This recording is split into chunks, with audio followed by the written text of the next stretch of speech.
Vamos lá, galera. Mais um vídeo aí, membrana plasmática, né? Semana passada, retrasada, desculpa, falamos sobre enzimas. Agora a gente vai dar continuidade aí falando sobre membrana plasmática. A gente vai entrar no assunto de citologia. Citologia. Cito vem de célula, logia de estudo. Então, citologia é o estudo da célula. Então, para entender a célula, a gente tem que olhar para a estrutura dela. A célula, no seu interior, ela tem um núcleo, que é onde vai ter o material genético dessa célula. E na parte mais externa, ela vai ter uma membrana, que é chamada de membrana plasmática ou membrana celular, tá? E entre a membrana e o núcleo, a gente vai ter o citosol ou citoplasma ou hialoplasma. Então, uma analogia simples, se a gente pega, por exemplo, uma bexiga, coloca uma moeda dentro dessa bexiga e enche de água, como é que a gente poderia fazer uma analogia com a célula? A moeda seria o núcleo, a água, o citosol ou citoplasma ou hialoplasma, são sinônimos, e o próprio material da bexiga, aquela película, seria a membrana plasmática, beleza? E essa membrana plasmática, ela tem uma estrutura. Ela vai ser formada de fosfolipídios. Fosfolipídios recebe esse nome porque ele tem um radical fosfato, representado em azul, cabeça de PO4, e lipídio, representado por esses dois pauzinhos em vermelho. Esses fosfolipídios, eles têm características anfipolar. O que é isso? Ele tem uma parte apolar, que é a parte de lipídio, e tem uma parte polar, que é a parte de fosfato, tá? Por isso o nome, fosfolipídio. E esse fosfolipídio, ele é importante para a membrana celular, porque ele é uma bicamada, são duas camadas de dois fosfolipídios cada, e essa bicamada confere para a membrana plasmática uma permeabilidade seletiva. O que é isso? A membrana deixa entrar algumas coisas e outras não. É permeabilidade seletiva, ou seja, você escolhe quem entra na sua casa, correto? Ou seja, a célula escolhe quem entra nela através da membrana plasmática. Não só entra, como sai também, tá? A célula ainda vai ter glicocálice, que é responsável pelo reconhecimento célula a célula, tá? Esse glicocálice, ele reconhece micro-organismos, ele informa a outras células o que está acontecendo no meio intracelular daquela célula, né? Se tiver, por exemplo, uma invasão por um coronavírus, né? Uma célula ela vai informar outra dessa infecção através do glicocálice, tá? Existem também proteínas que vão atuar como portões da minha célula, tá? Essas proteínas elas podem ser transmembranas ou intermembranas, daqui a pouco a gente vai ver um pouquinho melhor no desenho da apostila. E a gente também vai ter colesterol que vai permitir fluidez essa membrana. Então olha para cá, olha que coisa linda, olha o desenho aqui. Olha que coisa maravilhosa essa membrana plasmática. Então em amarelo, esse desenho não está tão bom, vamos olhar para esse aqui. Em azul, o que eu tenho azul? Eu tenho radical fosfato, tá? Em amarelo, eu tenho os lipídios. Então, por isso o nome, bicamada fosfolipídica. Além do mais, eu tenho proteínas. Essas proteínas podem atravessar a célula, como essa grandona aqui, ou elas podem estar presentes só na membrana, que são chamadas intermembranas. Essa aqui é a transmembrana. Para que servem essas proteínas? Elas servem de portões para essa célula. Por quê? Moléculas pequenas, como gases, principalmente apolares, eles vão atravessar a membrana plasmática com facilidade. Já macromoléculas como aminoácidos, glicose, né, ácidos graxos, eles não conseguem passar essa bicamada fosfolipídica. Por quê? Porque se passar aqui, ele vai arrebentar essa bicamada fosfolipídica. Então ele atravessa através dessas membranas. E eu ainda tenho glicocálices, que são cálices que fazem um reconhecimento celular. E tem o colesterol, que não está representado aqui, mas poderia ser representado, por exemplo, por essa partezinha aqui em marrom, que vai dar fluidez na membrana, tá? E aí, para que serve a membrana? A gente já falou, ela serve para fazer uma permeabilidade seletiva, para permitir que coisas entrem e que coisas saiam da minha célula. O movimento de entrada e saída ele vai ser chamado de transporte de coisas para dentro, transporte de coisas para fora. Esse transporte ele pode ser de três tipos: ativo, passivo ou em bloco. O ativo é um transporte que ele vai ter gasto de ATP. Toda vez que vocês ouvirem ATP ou lerem ATP na biologia, eu estou falando de energia, tá? ATP é sinônimo de energia. Então, o transporte ativo, ele é um transporte que ocorre por gasto de ATP. Já o transporte passivo é um transporte sem gasto de ATP. Raciocinem porque o ativo está muito agitado, a gente vai ver daqui a pouco. Então, tem gasto de ATP, o passivo não. E o em bloco? O em bloco ele pode ser de dois tipos. Ele pode ser endocitose, que é jogar coisas para dentro da célula, ou ele pode ser de exocitose, que é jogar coisas para fora da célula. Beleza? E o transporte ele ainda pode ser de coisas para dentro, de coisas sólidas e coisas líquidas. Quando forem coisas sólidas, eu vou chamar de fagocitose. Quando for de coisas líquidas, eu vou chamar de pinocitose.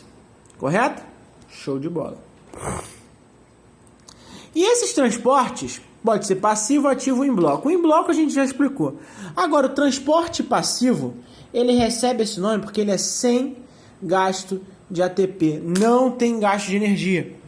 E esse transporte passivo, ele vai ser sempre a favor de um gradiente de concentração, tá? Então, a difusão simples ocorre principalmente através... O que passa por difusão simples são principalmente os gases, tá? Gases esses que são gases apolares, como, por exemplo, o dióxido de carbono e o oxigênio. Por quê? Porque eles são apolares. Se você olha para a membrana plasmática, a maior parte da membrana plasmática é constituída de lipídio. E por esse lipídio ser apolar, coisas apolares vão entrar com mais facilidade do que coisas apolares. E esse transporte ele sempre vai ser do meio mais concentrado para o meio menos concentrado. Toda vez que eu tiver um meio mais concentrado, eu vou chamar esse meio de hipertônico. Toda vez que eu tiver um meio menos concentrado, eu vou chamar de hipotônico. E esse transporte ocorre sempre do meio mais concentrado para o meio menos concentrado. Se isso fosse expresso de um gráfico, ele seria expresso numa fração de primeiro grau, tá? Um gráfico linear ascendente. Continuando. Pô, Gustavo, não entendi esse negócio de meio hipertônico e hipotônico. Calma, eu explico. Meio hipotônico e hipertônico. Hiper vem de hiper, de muito. Então, o meio hipertônico vai ser o meio mais concentrado. E o meio hipotônico vai ser o meio hipo. Hipo vem de pouco. Ele vai ser o meio menos concentrado. Beleza? Então, vamos olhar três meios. Eu tenho o meio 1 de 0,5 gramas por decilitro. O 2, 1 grama por decilitro. E o 3, 1 grama por decilitro. Quando eu comparo o meio 1 com o meio 2, quem é hipotônico e quem é hipertônico? O 1 ele é menor que o 2, correto? Então, quando eu comparo esses dois meios, o 1 ele vai ser hipotônico e o 2 vai ser hipertônico. Quando eu comparo o 1 com o 3, o 1 tem 0,5 e o 3 tem 1. 0,5 é menor que 1, então 1 vai ser hipotônico e o 3 vai ser hipertônico. E quando eu comparo 2 com 3, o 2 tem a mesma concentração que 3, então eu digo que esses meios são isotônicos.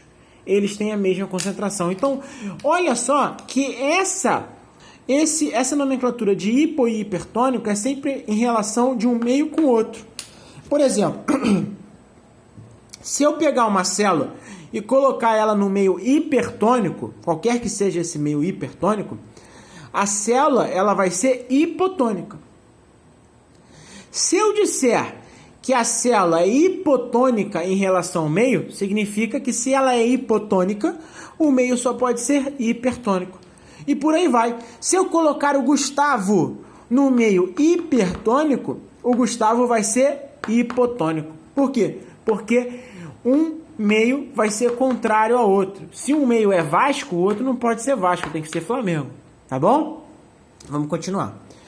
Agora, existe também outros tipos de difusão. A gente tem a difusão facilitada. Essa difusão facilitada, ela também vai do meio hipertônico para o meio hipotônico. Ué, Gustavo, então é igual a difusão simples? Não, porque essa difusão facilitada, ela é de macromoléculas. ou seja, glicose, aminoácidos, ácidos graxos, e elas ocorrem através daquelas proteínas transmembranas. Olha para o desenho. O transporte passivo, ele vai ocorrer aqui, ó, no meio desses lipídios. Transporte passivo por difusão simples. O transporte passivo por difusão facilitada, ele vai ocorrer aqui nessas proteínas. Então, a facilitada, ela é facilitada pela proteína. E a simples, ela ocorre no meio da membrana, tá? E como é que isso vai ter um gráfico? O gráfico vai ser diferente, o gráfico vai ser de uma parábola, né? Tendendo a uma constante quando chega no seu máximo. Por quê? Porque toda proteína sofre saturação.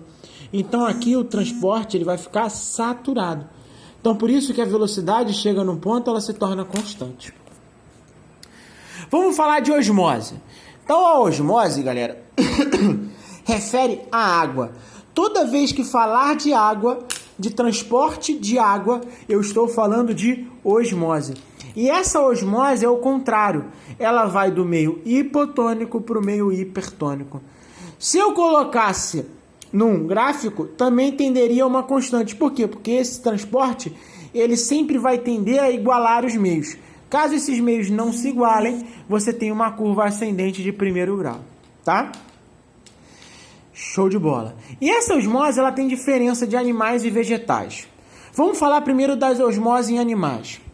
Quando eu coloco uma célula animal no meio hipotônico, essa célula se torna hipertônica. E da onde vai a água? A água vai sempre do hipo para o hiper, que seria a célula. Então a célula ela se enche de água até sofrer uma quebra, um rompimento, ela estoura. O nome disso se chama hemólise. A hemoptise é o contrário. A hemoptise, eu coloco essa célula no meio hiper. E aí o que acontece com ela? Ela ganha água. Se ela ganha água, ela murcha. Quando a célula animal murcha, eu digo que tem hemoptise. Vamos olhar para os vegetais? Os vegetais. Quando eu coloco os vegetais no meio hipotônico, eles ganham água. A célula ganha água e ela se incha. Esse nome eu dou de turgência. Ah, Gustavo, ela se rompe? Não, não se rompe. Por quê? Porque eu tenho a parede celular.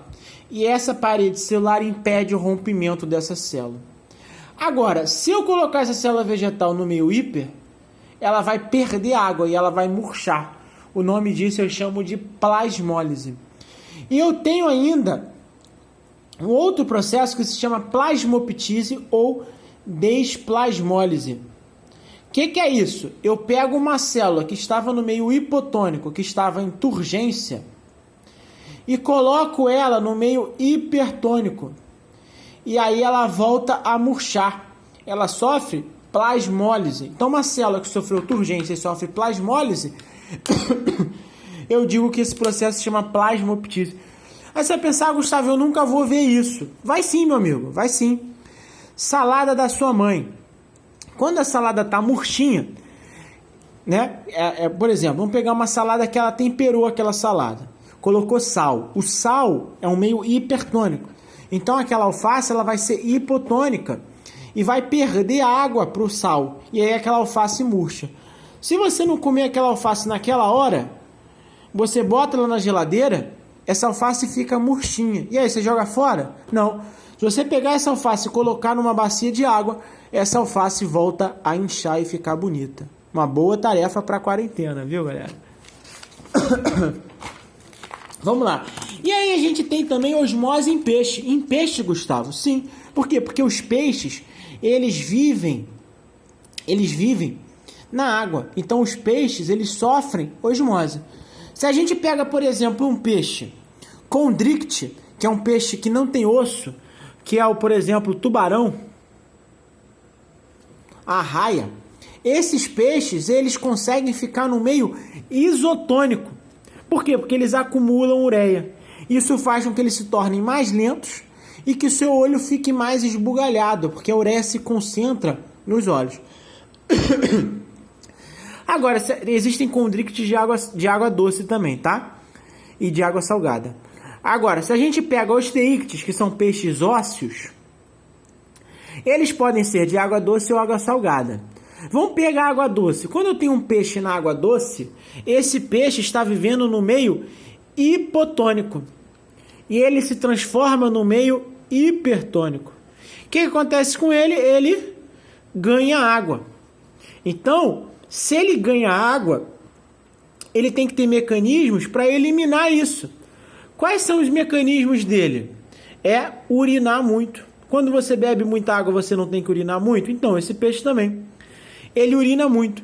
Como ele urina muito, ele tenderia a perder sal. E aí, o que é que ele faz? Ele retém sal na urina. Já os peixes de água salgada, eles vivem no meio hipertônico. E aí eles são hipotônicos. Se eles são hipotônicos, eles perdem água para o meio. Se eles perdem água para o meio, o que é que eles têm que fazer? Eles têm que beber muita água.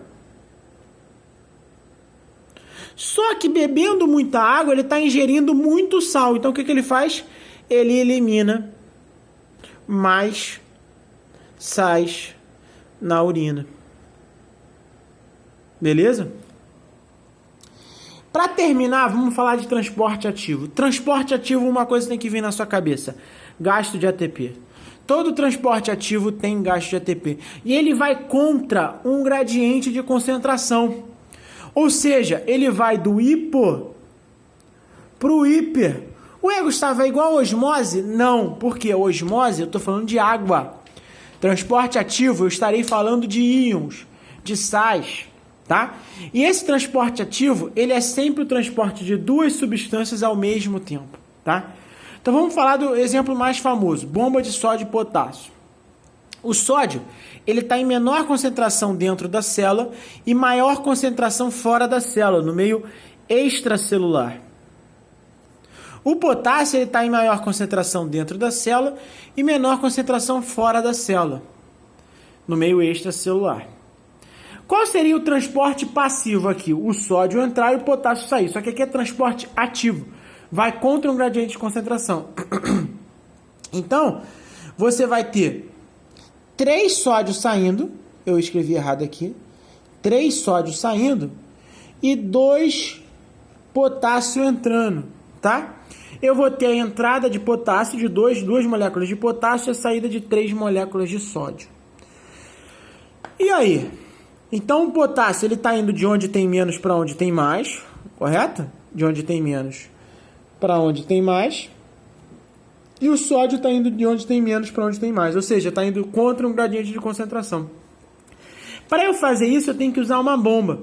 Para eu usar uma bomba, eu gasto ATP, tá? Por que isso é importante? É importante para manter o meio intracelular negativo. Por quê? Não está entrando 2 e saindo 3? Então está saindo mais positivo do que entrando. Então eu estou ficando com déficit de uma carga negativa. E fora eu estou ficando com superávit de uma carga positiva. Então dentro fica negativo e fora fica positivo. Beleza, galera? Com isso a gente termina a aula, tá? Um abração.